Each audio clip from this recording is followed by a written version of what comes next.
O que aconteceu na Itália abre uma nova página na história da Europa. O berço do fascismo deu uma ampla vitória eleitoral a uma coalizão nacionalista de ultradireita, uma união de partidos de retórica radical em vários sentidos, e que tem em sua base um partido com raízes que se alastram até remanescentes do fascismo. Neste vídeo eu vou falar um pouco dessa ascensão da ultradireita na Itália e de como ela ecoa em toda a Europa.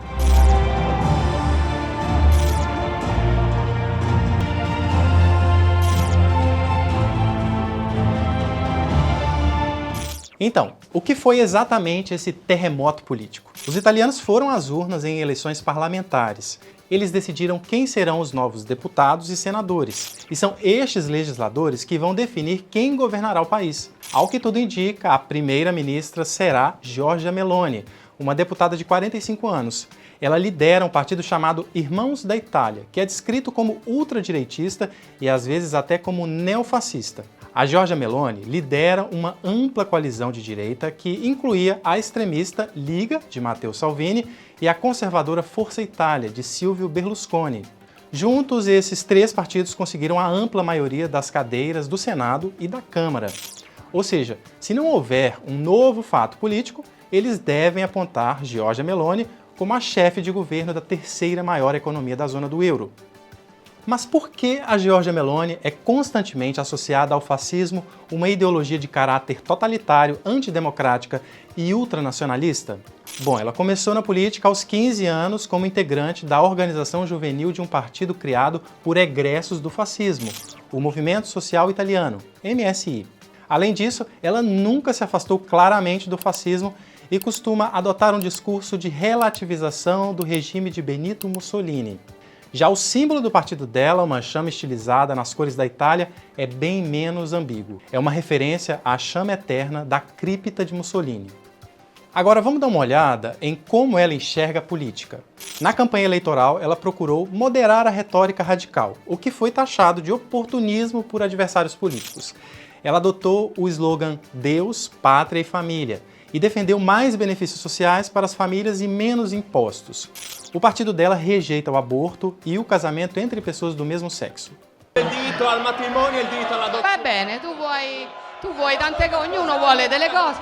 A Giorgia Meloni também nunca deixou de criticar a imigração de africanos que chegam à Itália atravessando o mar Mediterrâneo e xingou o que chamou de burocracia da União Europeia. Para ela, o bloco se mete demais no cotidiano dos cidadãos em vez de tentar resolver a crise energética criada pela guerra. Creano problemi di sicurezza, perché sì, ci sono anche problemi di sicurezza.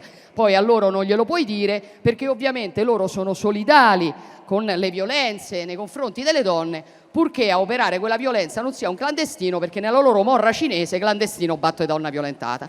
Há uma peculiaridade em torno da figura de Giorgia Meloni. Parece haver pouca preocupação no establishment político italiano de que ela será tão antidemocrática quanto outras figuras da ultradireita europeia.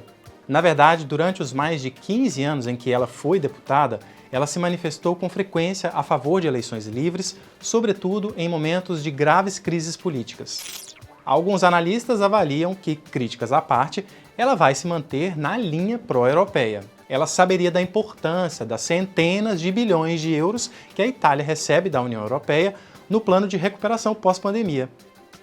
Mas há ao menos um grande temor na União Europeia, que a vitória da ultradireita possa dividir o bloco que tem se mostrado unido na pandemia e diante da guerra na Ucrânia. O triunfo dela foi logo celebrado por partidos políticos que criticam a União Europeia, como a AfD da Alemanha, o PIS na Polônia e o partido de Marine Le Pen na França.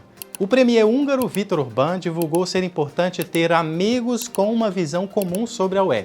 A Hungria, a propósito, já não é considerada nem pela própria União Europeia como uma democracia plena. A verdade é que os abalos desse terremoto político na Itália vão ser sentidos em toda a Europa. A vitória de Meloni numa eleição com elevada abstenção aconteceu só poucas semanas depois da expressiva votação obtida por uma agremiação política nacionalista e anti-imigração na Suécia. Na França, a Marine Le Pen chegou pela segunda vez consecutiva ao segundo turno e é forte candidata à presidência da República na próxima eleição. E também na Espanha, com o Vox, partidos de extrema-direita ganham espaço, tirando eleitores da direita moderada tradicional. A Giorgia Meloni, à frente de uma poderosa economia da UE, pode rapidamente se tornar a figura de proa desses partidos. A vitória eleitoral expressiva não é garantia que ela vai durar como primeira-ministra na Itália. A Itália não é exatamente conhecida pela constância das coalizões de governo. E também a coalizão da ultradireita revela algumas fraturas que podem miná-la. A Giorgia Meloni tem se mostrado uma forte apoiadora da Ucrânia na guerra contra a Rússia e até mesmo defendeu o envio de armas para os ucranianos. Mas os parceiros da coalizão dela, Salvini e Berlusconi, são claros admiradores de Vladimir Putin e criticam as sanções à Rússia. A Giorgia Meloni também não se mostrou simpática à ideia de elevar ainda mais o já altíssimo endividamento público italiano. Não está claro se, uma vez no poder, ela vai ceder aos parceiros ou se as divergências podem levar a um racha na aliança. E não se pode esquecer que, apesar de aliados na eleição, principalmente Meloni e Salvini são rivais na luta pela hegemonia na direita italiana.